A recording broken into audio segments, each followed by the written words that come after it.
In this video, I will continue to talk about rethinking of aging. It is part 3, can we trust existing rejuvenation procedures? As always, I recommend you to download this presentation as PDF file from the link in the description. Then you can go to the source of information and also to the link. And to understand the text better, please mind that I am not medical professional. I am scientist with a PhD in physics and mathematics. Biology was my favorite always, but nevertheless, you cannot rely on my opinion as on medical advice. But I hope this information will help you to make your own research. Okay, let's go.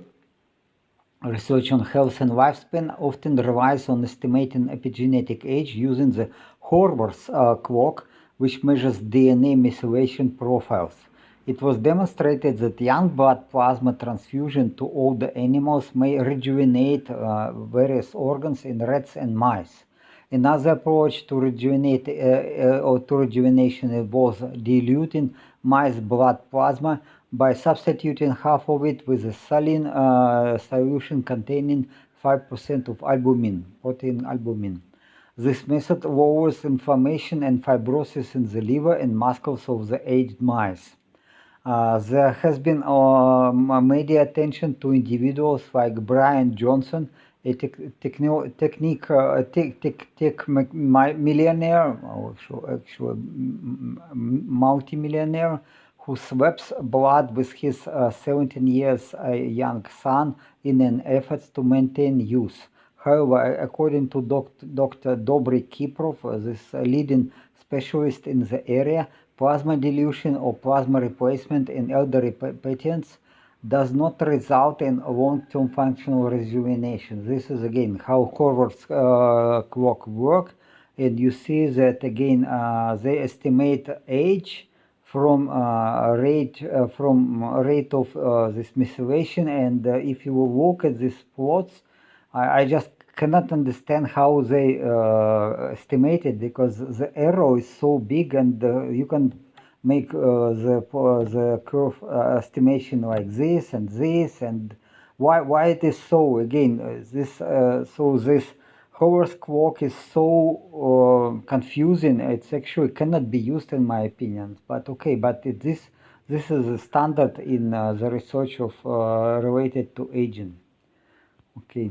So Dr. Dobri Kiprov, he is a leading specialist. He is a long time in this area, and he certainly used this plasma substitution on himself. It just doesn't work. It gives some temporary improvements, but it is not no functional rejuvenation was observed in humans.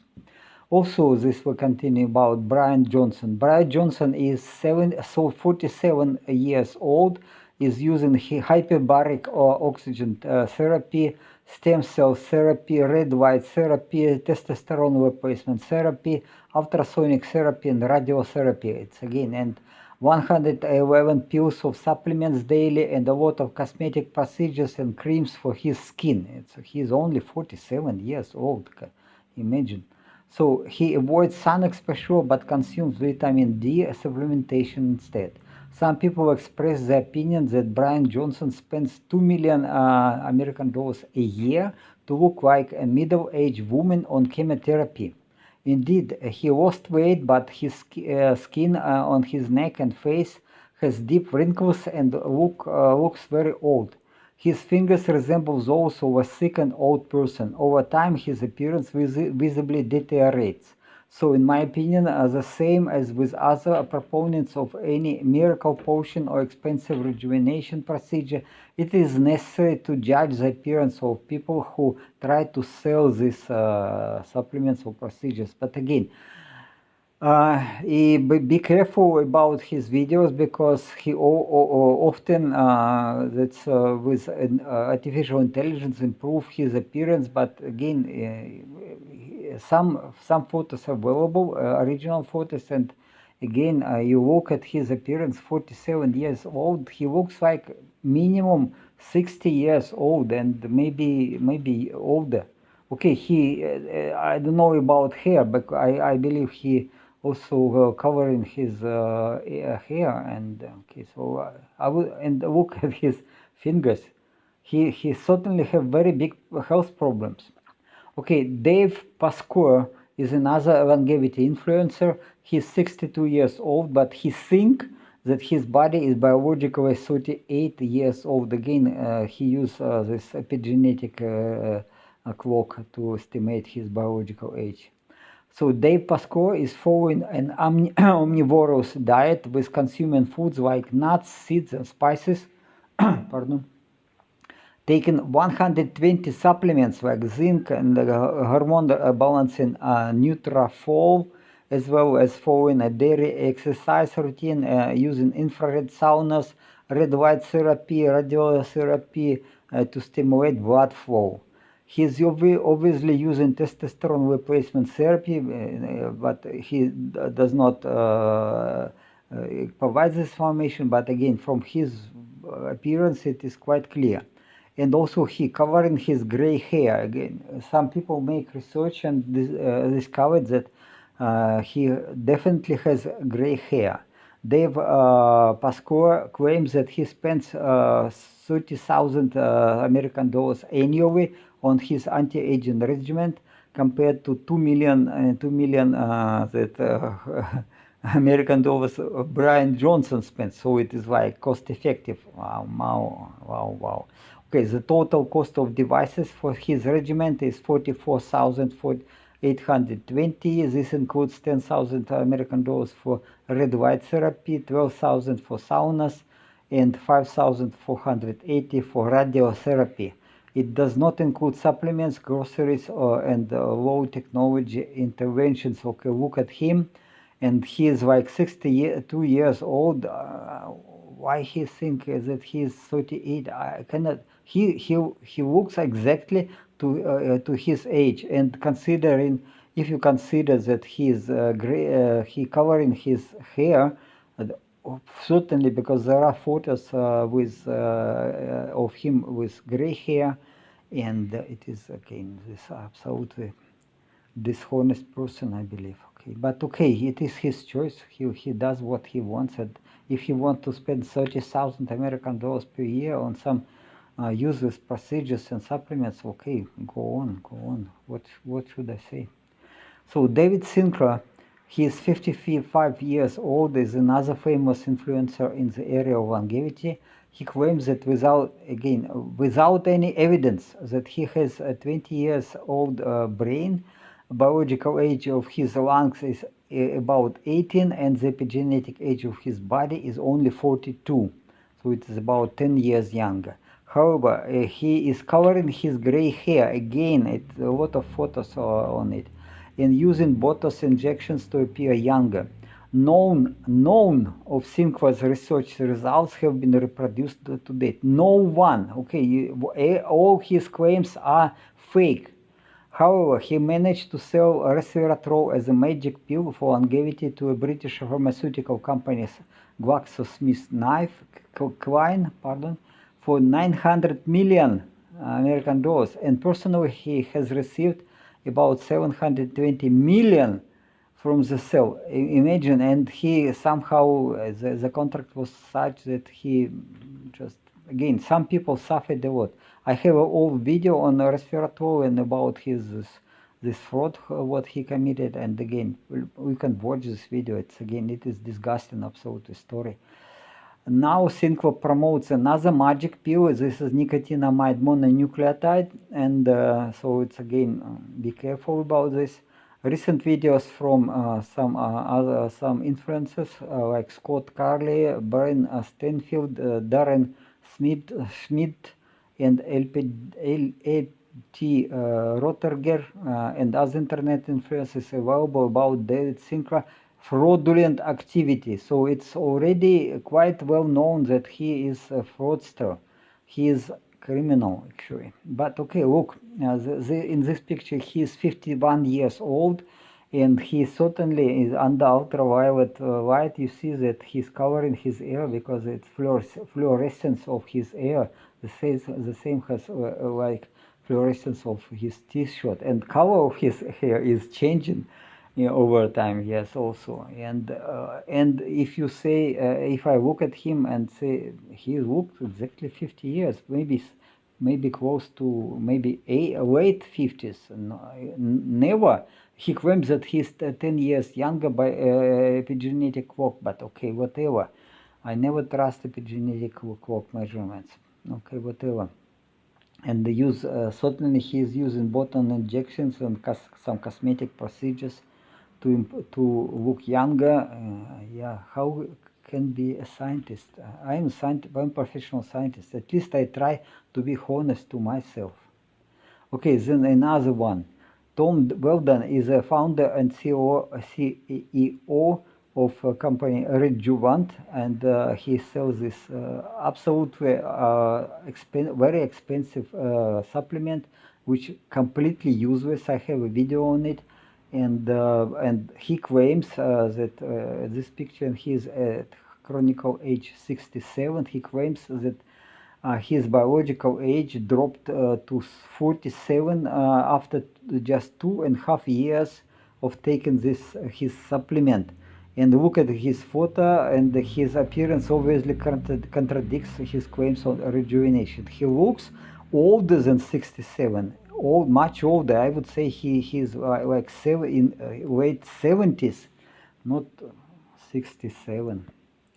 Okay, stem cell therapy has also gained popularity, with cost ranging from $20,000 to $50,000 depending on factors like the source of stem cells. So it can be the placenta, adipose tissue, bone marrow, etc. Quality of stem cells and location of the laboratory for this therapy. While many patients report short-term improvement within 3 months, the long-term benefits remain unclear. Again, so it has to be proven. Often stem cells treatments are accompanied by epigenetic age estimation using the Horner's clock, and epigenetic age test of this kind cannot be done. Can be done for just $300-500 For me, it is quite money, but it is reasonable price for some millionaires maybe. Okay, however, these epigenetic age measurements may not necessarily correlate with functional rejuvenation of the organism, and it certainly does. Yeah, I already look at this again. I was presenting this plot, how these measurements of epigenetic age can correlate to anything, It's well, okay, but whatever. This standard now. So it can be taken. Stem cells can be produced from placenta, and also from adipose tissue, and then the stem cells are injected. And consequences, I will talk about this later. Consequences can be terrible, absolutely terrible. Side effects. So in his 2023 video, longevity biohacker Lance Hitchings, okay, maybe I don't pronounce it correctly. So he's 74 years old now. He reported his results after 2 rounds of stem cell treatment. And he stated that his libido and endurance increased, and that his epigenetic age measurement, again with Horner's clock, decreased to 61. Although he did not disclose his epigenetic age prior the treatment, and how. Okay, but some people believe this. I would never use it, but okay. Later on, he acknowledged that this stem cell treatment clinic has employed him and paid money to advertise treatments of the stem cell treatments. So again, people are just getting money from this. This is absolutely scam. After watching his most recent videos, which were taken after this stem cell treatment and hyperbaric oxygen therapy, I think he seems a lot older than a year ago. So it's possible to watch his previous videos and the recent videos. So it's not my opinion. It's another viewer of his YouTube channel makes similar claims. So okay, wait, leave it. So I believe that he is just a regular guy who found a simple way to earn money by endorsing expensive procedures, dietary supplements, and selling his lectures and courses on rejuvenation. He's 74 years old. Can you say he is 61? Ridiculous, absolutely ridiculous. Pardon me. Okay, see, he's selling some books, his books. Wow, incredible. And he's not even a professional, and not even a scientist. And he talks a lot, and he has a lot of followers, but yeah. But I know how he is getting many followers. It's easy again. It's you pay money, and not only to YouTube, but also you can to Google and YouTube. You can pay money to some companies who are making some the views count to 100,000, whatever. How much money you pay, you get this many views and very good comments on it, and then it will be promoted by Google. Okay, this is this hyper intensive oxygen therapy, which is interesting, of course. I believe interesting, but expensive. And again, you have to be very careful about this. Research has to be done deeper. But again, this is the interesting method. I believe that it can such treatments, or I mean such result of rejuvenation or improvement of health can be obtained, can be received with much less money, and I will talk about this in some other videos, next videos. So it's again, it's possible. It works. I believe it works. But again, I have some other ideas how to do it very easy and very cheap. Okay, not very easy, but and relatively cheap, I would say. I used, without this expensive equipment at least, I used some information from the channel Gortis. The channel owner is is his from Latvia. His name Gatis Langdis, and age 35, and he made many video reviews on certain internet influencers, bodybuilders, vegans, vegetarians, and vegetarians. It is funny. Maybe you will watch this. Some of his videos. It's funny, really. So I appreciate his opinion that eating organ meat, eggs, and dairy products is necessary for health and longevity. Absolutely agree with this. I also endorse the advice to stay away from seeds, seed oil, stimulants, and nearly all plant-based foods. Yeah, some spices can be used, maybe some fruits sometimes during season, maybe if you eat one mango a week, no problem. But again, be careful with plants. So yet again, his opinion that any physical exercise and sauna shorten lifespan, and the recommendation to follow a raw carnivore diet to eat raw meat, it's yeah, groundless. Okay, so I will talk about this later, but again, this is ridiculous. Okay, and this he has no high education, and so he makes some interesting idea. He makes some interesting proposals, but again, I would not follow his recommendation, because he got severely ill and almost died from eating rotten meat. Again, this yeah, well, you have to be careful. Raw meat. I know some guy from Germany, German guy, and he passed away a year ago eating raw meat, because the raw meat was infected with some worms. So he passed away. So be careful with this. So also he was balding, got a hair transplant. So how we can trust his opinions? Again, it is absolutely ridiculous to eat rotten meat. According to Coach Colton, okay, you can also watch this video. We should be very cautious about his opinions. Okay, he's very interesting guy, but again, be careful about his opinion. So again, he promotes that no exercises, raw meat, and okay, but so he's 35. Okay, 35. He looks 35. No younger, no older. It's okay. Senescent cells are often resistant to apoptosis and can accumulate in tissues over time, contributing to aging and inflammation. I was talking about this many times.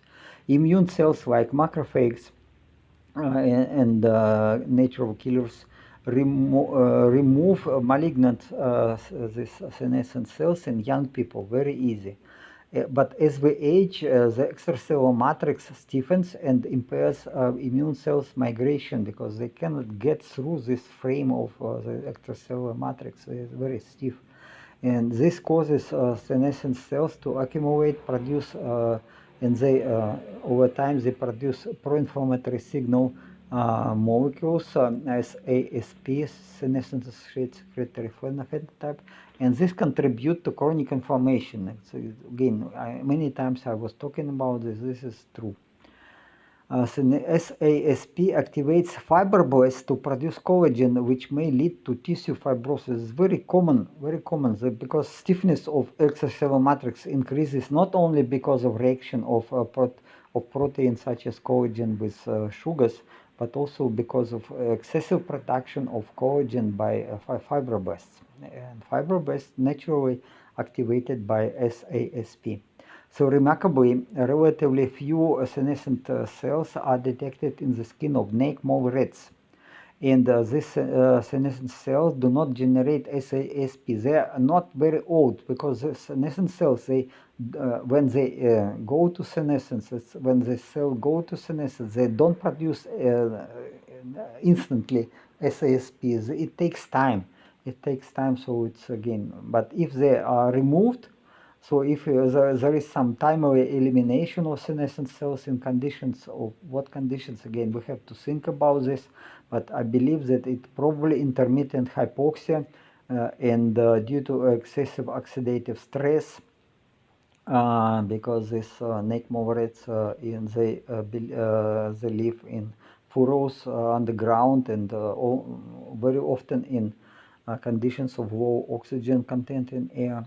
So, okay, I will talk about this also later. Okay, research on senolytic drugs that may target and eliminate senescent cells has been supported by these findings. Again, this is very interesting direction. I use senolytic drugs myself, but also I would say that the use of intermittent hypoxia will help, together with some other drugs maybe, will help to eliminate this senolytic drugs and will reduce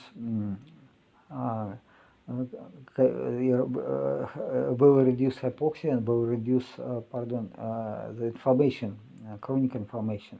Okay, this is senescence. Okay, it leads to aging.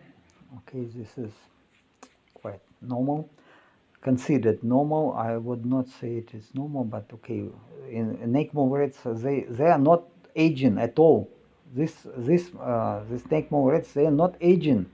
Interesting. So we are aging. Almost all animals, maybe these microbats, I will talk about this later. They are not aging too, but and we can do the same. We can just simulate the conditions of the what microbats and naked mole rats experience. Okay, this is how senolytic it kills these hyper functional senescent cells, and then otherwise it will lead to organ damage and fibrosis, etc. Okay, studies show that intermittent senolytic treatment can increase life expectancy by 6 to 36% in adult mice. Yeah, okay, so it's again, it is not miracle, but it's good. Different senolytic drugs target different senescent cells in specific tissues. For instance, a combination of dasatinib with quercetin has been shown to eliminate senescent cells in adipose tissue. Yeah, okay, but not in other organs. Quercetin also inhibits components of SASP, so these signal molecules, especially this SD38, and increases levels of nicotinamide adenine nucleotide. This is is necessary to produce energy, and also it is very absolutely necessary for functioning and repair of chromosomes.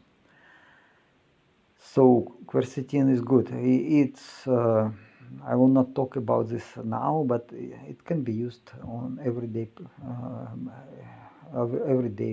supplement, no problem. The flavonoid quercetin has been identified as another senolytic effective in both mice and human tissue cultures. I was talking about this. There is Mayo Clinic protocol. Again, it's to use intermittent intake of the quercetin. Why not? Again, it's very relatively cheap and affordable, and it works. Not very. No, it's not miracle, but it helps. Okay, and also some biohackers experimented with combination of quercetin and quercetin. Notably, pairing quercetin with melatonin has been shown to be more effective than using quercetin alone. I was explaining this. The mechanism is so that melatonin is blocking glycolysis in cells, and quercetin is blocking the autophagy and mitophagy. So, and then mitophagy is in senescent cells cannot cannot go, and then it ignites the death of apoptosis of the senescent cells. Okay, you can watch my video number 7 and presentation for more information. It is interesting. I recommend to use quercetin or to pay attention to this. Microbats are known for their ability to tolerate changes of the body temperature and intermittent hypoxia during bursts of activity. During flight, periods of oxygen deprivation are followed by reoxygenation. Okay, then of course it's quite normal, because during the flight that to develop hypoxia in some tissues, but then reoxygenation is happening, and this leads to production of reactive oxygen species, especially in senescent cells and also virus-infected cells. Intermittent hypoxia during the flight of these microbats may serve as a defense mechanism against the accumulation of the virus-infected senescent cells, based on several factors that link hypoxia to cellular stress responses, immune activity, and metabolic adaptation. This is a very interesting topic, and I believe that, again, very promising to make research in this area. Indeed, reactive oxygen species play a role in cellular signaling and can induce autophagy in healthy cells and apoptosis in damaged cells. So it's not bad. So intermittent hypoxia and generation of this reactive oxygen species can be very healthy, and this is this can be done in this high intensity interval training, for example, or sport training. So intermittent hypoxia induces stress responses that either make senescent cells and virus-infected cells more susceptible to apoptosis, to removal, and enhance the activity of the immune system, which targets and eliminates malignant cells. Okay, this is how they eat insects, and insects are full of fat. They rely on fat as source of energy, and also chitin. Chitin is important as a substance to improve digestion. Insect-eating microbats rely heavily on fatty acid oxidation, also known as beta-oxidation. I was talking about this again. This is a ketogenic diet. So they rely on during flight, certainly, and it generates less reactive oxygen species per molecule, for energy molecule, compared to glucose metabolism. This energy-efficient pathway may reduce baseline oxidative damage in healthy cells. Again, healthy cells, they can use beta-oxidation, but these malignant cells often rely on glucose metabolism. So, and then more reactive oxygen species is produced in these malignant cells. So, and then it allows controlled burst of reactive oxygen species in malignant cells during reoxygenation, but also so it's also during intermittent hypoxia. Microbes are natural reservoirs of viruses like coronaviruses and other pathogens, yet they do not exhibit the same inflammatory responses seen in other animals. Hypoxia-inducible factors that regulate responses to low oxygen levels may also activate metabolic adaptation that boost cellular stress responses and immune activity and antiviral defenses. The combination of the hypoxia-induced stress responses and the use of fatty acids for energy production may contribute to their longevity. This again very promising way for research, and I try to go in this direction and use it as much as I can. So this is social information. You can go to the publication, read for yourself, and again, if you want to support me, my channel, at least make a like and comment write some comments, and also distribute this information among your friends and relatives. And again, even you can support my channel if you want, but again, with all the links in the description. Please, okay, have a good time. Thank you for your time. Ciao, ciao.